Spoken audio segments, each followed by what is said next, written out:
शुरू करता हूँ अल्लाह रब्बुल इज़्ज़त के बाबरकत नाम से, जो तमाम कायनात का खालिक व मालिक है। अल्लाह वो है जिसने तुम्हारे लिए ज़मीन को रहने की जगह और आसमान को छत बनाया, और तुम्हारी सूरत बनाई तो बेहतरीन सूरतें बनाई, और तुम्हें पाकीज़ा चीज़ों से रिज़्क दिया। ये है अल्लाह तुम्हारा रब। तो अल्लाह बहुत बरकत वाला है, जो तमाम जहानों का रब है।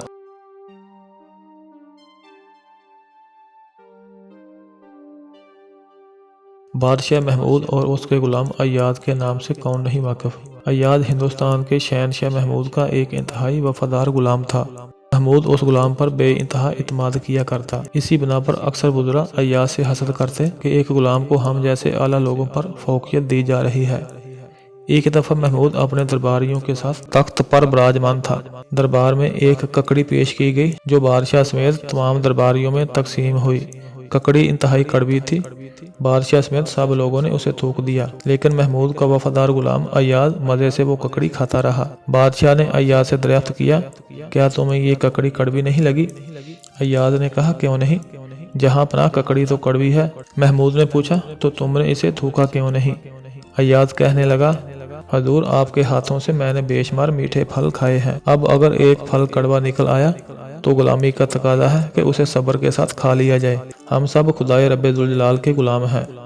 हमने अपनी हर ख्वाहिश, हर पसंद और हर नापसंद को खुदा के हुक्म के ताबे करने का अहद किया है। ये आका और गुलाम का रिश्ता दरअसल इसी अहद की बुनियाद है। वो आका मुख्तार है कि हमारी नाफरमानी पर सजा दे और हमारी फर्माबरदारी पर इनाम से नवाजे, लेकिन अगर उसके अजाब का खौफ और इनाम के लालच की वजह से हम उसकी अतात करें तो मुनासिब ना होगा। और बंदगी का एक मकाम वो है जो नबी करीम सल्लल्लाहु अलैहि वसल्लम को हासिल था कि जब आपसे दरियाफ्त किया जाता कि इतनी ज्यादा इबादत क्यों करते हैं, जबकि आप तो हर किस्म की लग़ज़श से पाक कर दिए गए हैं, तो आपका जवाब होता, क्या मैं अपने रब का शुक्रगुजार बंदा ना बनूं?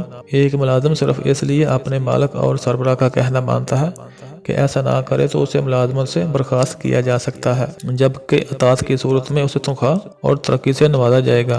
उस नौकर की अपने मालिक से कोई जज्बाती वाबस्तगी और मोहब्बत नहीं होती, उसे महज अपनी तनख्वाह और दीगर मुराद से सरोकार होता है। लिहाजा कोई शख्स अगर खुदा की फरमाबरदारी महज जज़ा की लालच और सजा के खौफ से कर रहा है तो खुदा के बारे में उसका तस्वर फ़कत इंतज़ामी नोयत का है। उस शख्स में खुदा के लिए कोई जज्बाती वाबस्तगी, लगाव, मोहब्बत या वफादारी का जज्बा पैदा नहीं हो सकता। ऐसा शख्स अगर खुदा के अहकामात की ज़ाहिरी तमील करता है तो बेरू नमाजें, तकवा से आरी रोज़े, दिखावे पर मबनी इन्फाक, रियाज से भरपूर हज और फहम से आरी वजीफे तो वजूद में आते हैं, मगर ऐसा शख्स खुदा को हकीकी मुअन्नम समझने से कासर रहता है, बल्कि वो एक आजर और खुदा में तफरीक ही नहीं कर पाता।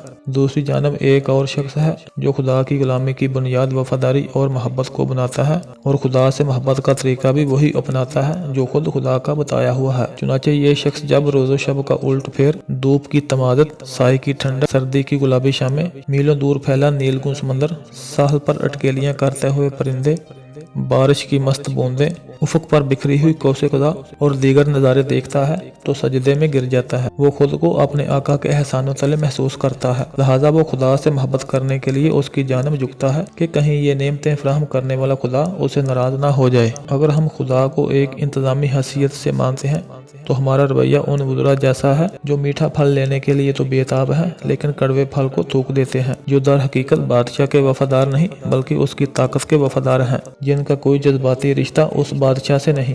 दूसरी सूरत में हम अय्याद की तरह वफादार गुलाम हैं, और वफादारी का तकाजा है कि कड़वा फल भी उसी तरह कबूल कर लिया जाए जिस तरह मीठे फल। इस रवैया के बाद चिल चलाती हुई धूप भी बुरी नहीं लगती और सर्द ठंडी रातें फरहत बख्श बन जाती हैं। फिर हर तरह की मुसीबत गुवारा हो जाती है, क्योंकि ये सब उस मन में हकीकी की जानब से है जो हमें अनगिनत मीठे फल खिला चुका है। अब अगर कोई फल उसने आजमाइश के लिए कड़वा दे दिया तो क्या उसे थूक देना चाहिए? MTS उर्दू को सब्सक्राइब कीजिए, बेल नोटिफिकेशन को ऑन कीजिए। मज़ीद नई स्टोरीज और अपडेट के लिए हमारे साथ जुड़े रहें। वीडियो को लाइक, कमेंट और शेयर करना मत भूलिएगा।